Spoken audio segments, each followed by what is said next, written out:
Monggo Assalamualaikum warahmatullahi wabarakatuh. Kenalkan nama saya Irfan Arifin Farod di PAI. Di sini saya akan menjelaskan tentang surah Al-Baqarah ayat 41 yang berbunyi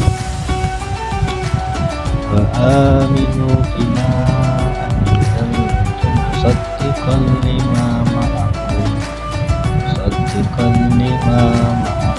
wa la takunu awwala kafirin wa la tashtaru bi ayati samanan qalila wa iyaya fattaqun. Artinya, dan imanlah kalian dengan apa yang aku turunkan, yang membenarkan pada apa yang serta kalian, dan jangan kalian menjadi awalnya orang yang ingkar dengannya, dan jangan kalian tukar ayat-ayatku dengan yang sangat sedikit, dan padaku maka takwalah kalian kepadaku.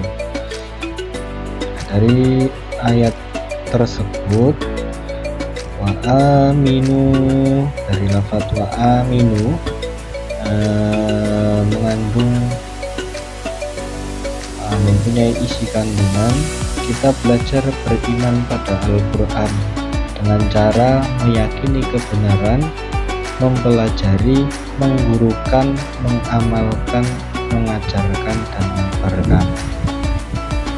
Jadi kita harus beriman pada Al-Quran dengan cara membenarkannya. Berarti Al-Quran harus kita benarkan, terus mempelajari, menggurukan, dan mengamalkan isi-isi Al-Quran, dan mengajarkan dan menyebarkan.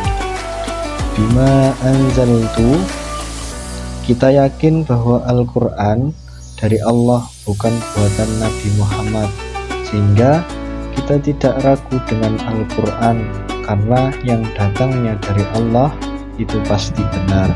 Jadi kita ya harus meyakini bahwasanya Al-Quran itu emang ciptaan Allah atau emang turun dari Allah, bukan buatan Nabi Muhammad, sehingga kita tidak meragukan kalau Al-Quran tersebut emang pasti benar, karena sesuatu yang datangnya dari Allah itu pasti sesuatu yang benar. Musaddiqan lima ma'akum, itu mempunyai kandungan ayat kita yakin bahwa Al-Quran bukan kitab yang baru, tapi Al-Quran tersebut itu membenarkan dan meluruskan kitab-kitab yang sudah terdahulu. Contohnya menyempurnakan dari kitab Taurat, Zabur, Injil, itu nanti disempurnakan oleh kitab Al-Quran, yang mana kitab-kitab Taurat, Zabur, dan Injil kalau sekarang itu sudah bercampur dengan kebatilan atau emang sudah diperbarui oleh umat-umat kitab tersebut, umat-umatnya. Nah, terus yang kedua, kita membenarkan yang benar dan menyalahkan yang salah, tidak membenarkan semua atau tidak menyalahkan semua. Jadi emang kita harus membenarkan emang yang benar dan menyalahkan apa-apa yang salah. Terus yang ketiga, kita berdakwah pada ahli kita berdakwah pada ahli kitab memakai strategi, itu dengan cara mendekatkan, memurnikan ajarannya. Jadi kita ketika ingin berdakwah pada contohnya seperti orang Nasrani, maka kita harus mempunyai strategi gitu, karena ya orang Nasrani atau orang kafir itu yang mempunyai strategi sendiri.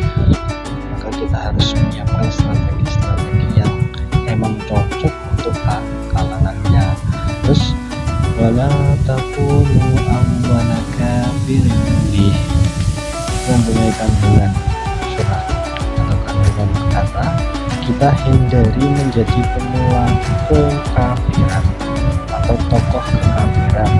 Akan sebisa mungkin kita menjadi pemula kebaikan. Jadi intinya kita harus menjauhi sesuatu yang berbau pada atau menjalar ke kafiran atau kekufuran.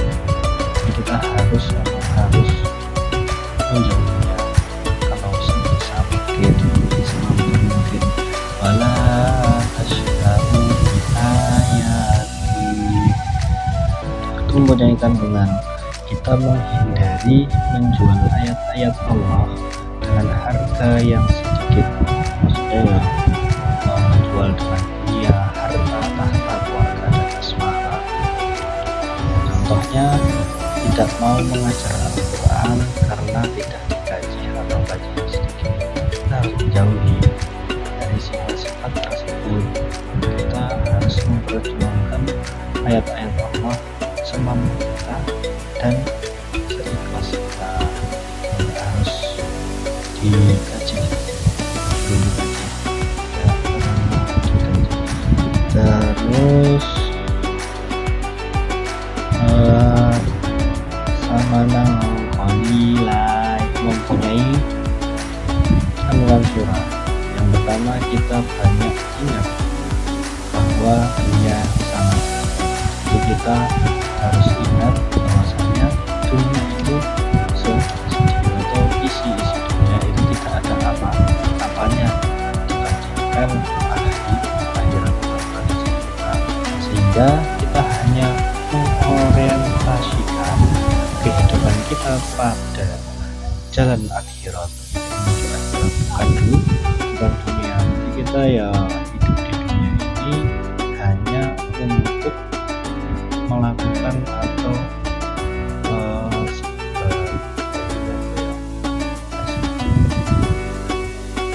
ya karena ya seharusnya kita hidup di dunia ini memang diperuntukkan untuk beribadah kepada Allah agar kita bisa hidup bahagia. Terus yang kedua, kita hindari mengamalkan ilmu hanya untuk mencari kesenangan dunia saja, baik itu berupa harta, tahta, dan sebagainya. Kita harus menghindari mengamalkan ilmu atau mengorientasikan ilmu hanya untuk mencari kesenangan dunia. Terus ya kita berusaha menjadi hamba yang bertakwa dan mohon agar dijadikan orang-orang yang bertakwa. Jadi kita harus banyak-banyak berdoa kepada Allah dan melakukan sesuatu yang berbau ketakwaan kepada Allah, supaya kita digolongkan orang-orang yang bertakwa dan dijadikan hamba-hamba yang berarti yang mendapat belajar ilmu. Dan mungkin hanya itu yang dapat saya sampaikan. Bila ada kesalahan, saya mohon maaf. Akhiri, assalamualaikum warahmatullahi wabarakatuh.